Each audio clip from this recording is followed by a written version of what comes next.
Breaking: Civil war delayed due to blizzard warnings in Minneapolis. Also, everyone's too cold to rebel properly.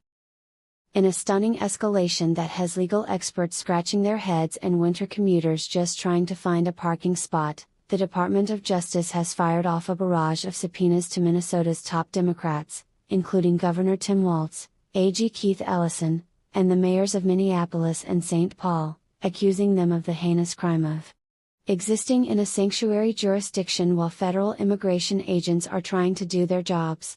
The move comes hot on the heels of last week's tragic shooting of Renee Good, a 37-year-old mother of 3 and U.S. citizen, who was fatally shot by an ICE officer during what federal officials describe as a routine enforcement action that somehow involved a car and self-defense claims that local videos don't quite support. President Trump, ever the empath, expressed that he felt horribly about the incident, especially after learning Good's dad was apparently a tremendous Trump fan, and promptly suggested the whole thing might be solved by invoking the Insurrection Act and sending in 1,500 troops who are currently on standby somewhere warmer, probably Alaska. These subpoenas are about accountability, explained a senior DOJ official who spoke on condition of anonymity because explaining this with a straight face is hard. "We're simply asking Minnesota officials to hand over every email, memo, and passive-aggressive post-it note from the past year proving they conspired to not help ICE as much as ICE would like. It's basically treason, but with more hot dish recipes involved." Local leaders responded with the kind of measured outrage only possible when it's -10 degrees outside. Governor Walz reportedly called the subpoenas a political stunt wrapped in red tape, while Minneapolis Mayor Jacob Frey muttered something about Bulls T narratives before going back to clearing snow from his driveway. Protesters, meanwhile, have taken to the streets in sub-zero temperatures, chanting slogans and wondering why civil unrest always seems to happen during the worst possible weather. At the White House, Press Secretary Caroline Leavitt defended the administration's posture with the calm confidence of someone who's never had to shovel a driveway in January.